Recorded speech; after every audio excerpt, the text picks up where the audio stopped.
Thanks for watching. Don't forget to like, comment, share and subscribe to. فاضل بیری کے رسائل کے جو نام ہیں نا ان کو جو درست طریقے سے پڑھے یہ ٹیسٹ ہے کہ وہ مولوی ہے.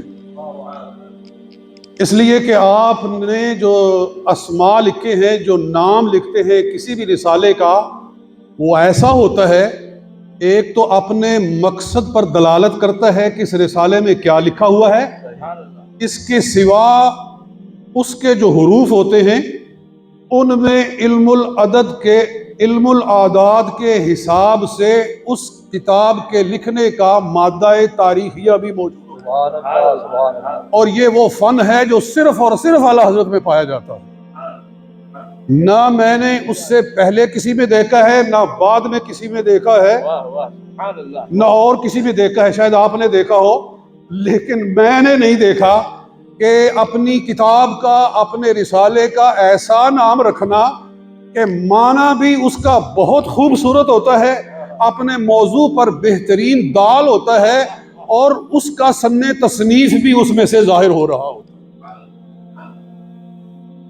ایک آپ کا رسالہ ہے سبحان السبوح عن عیب الکذب المقبوح. جی، سبحان السبوح عن عیب الکذب المقبوح. یہ بہت ہی علمی رسالہ ہے. میں نے اس کو 2-3 دفعہ پڑھا ہے سارے کو، اور اس کا خلاصہ نکالا ہے، اس کا خلاصہ نکالا ہے. اور اس کو میں نے اب میری جو تفسیر برہان القرآن کا نیا ایڈیشن آ رہا ہے اس میں اس کو ڈالا ہے. اسی آیت مبارکہ کے نیچے وَتَمَّتْ كَلِمَةُ رَبِّكَ صِدْقًا وَعَدْلًا لَا مُبَدِّلَ لِكَلِمَاتِهِ. اس کے تحت اس کے اندر آپ نے اس زمانے کے ایک فتنے کا رد فرمایا ہے. وہ فتنہ یہ تھا کہ مولوی اسماعیل دہلوی نے تقویت الایمان میں لکھا تھا اللہ کی شان یہ ہے، اللہ تعالی کی عظمت یہ ہے کہ وہ چاہے تو ایک آنے واحد میں محمد صلی اللہ علیہ وسلم جیسے کروڑوں انسان پیدا کر سکتا ہے. دیکھو اللہ کی شان کس انداز میں بیان کر رہا ہے.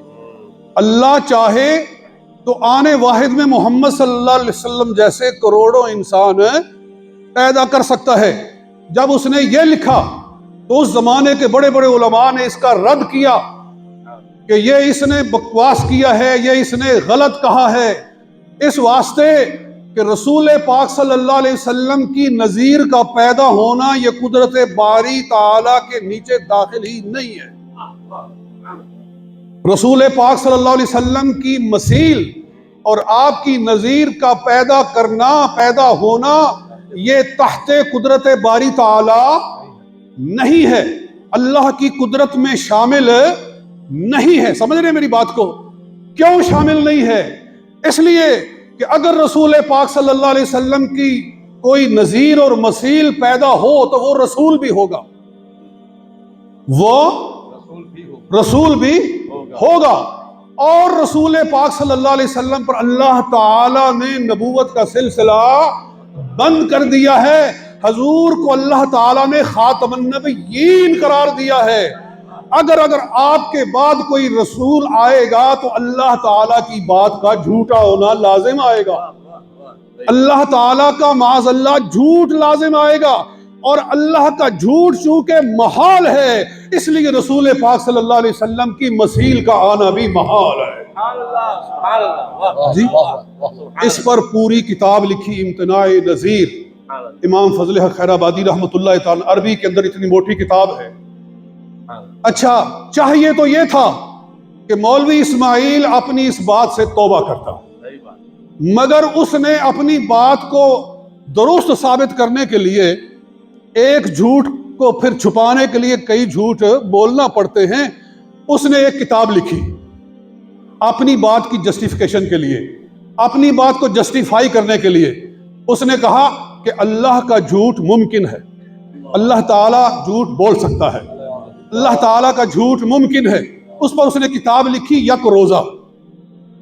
کیا نام تھا؟ یک روزہ. چھوٹی سی کتاب ہے، میرے پاس پڑی ہوئی ہے فارسی کے اندر. اس کے 17 صفحے کے اوپر 17 پیج کے اوپر اس نے یہ کہا کہ اگر کذب باری تعالی ممکن نیست، لازم آید کہ قدرت عبد از ید از قدرت خدا باشد.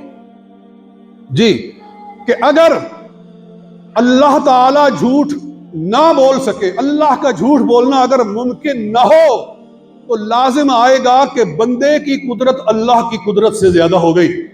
کہ بندہ تو جھوٹ بولتا ہے، بندے تو جھوٹ بولتے ہیں، بندے جھوٹ بول سکتے ہیں، بولتے ہیں، اور اللہ نہ بول سکے تو لازم آیت کہ قدرت عبد از ید از قدرت خدا باشد، لازم آئے گا کہ بندے کی قدرت اللہ کی قدرت سے زیادہ ہو گئی. یہ اس نے استدلال کیا.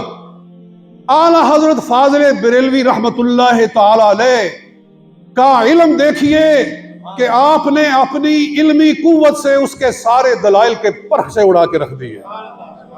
میں کہتا ہوں یک روزہ کو 1000 ریزہ بنا کے رکھ دیا. یک روزہ کو 1000 ریزہ بنا کے رکھ دیا. آپ نے فرمایا اوے اللہ کے بندے، تو اللہ کی قدرت کو اور بندے کی قدرت کو الگ الگ دو چیزیں سمجھتا ہے. اللہ کی قدرت اور ہے اور بندے کی قدرت اور ہے. آپ فرماتے ہیں نہیں نہیں، بندے کی قدرت بھی اللہ کی قدرت کے نیچے داخل ہے. اللہ کی قدرت قدرت خدا بندی کے نیچے داخل ہے. کوئی بندہ اس وقت تک کام کرتا ہی نہیں ہے جب تک خدا قدرت نہیں عطا فرماتا.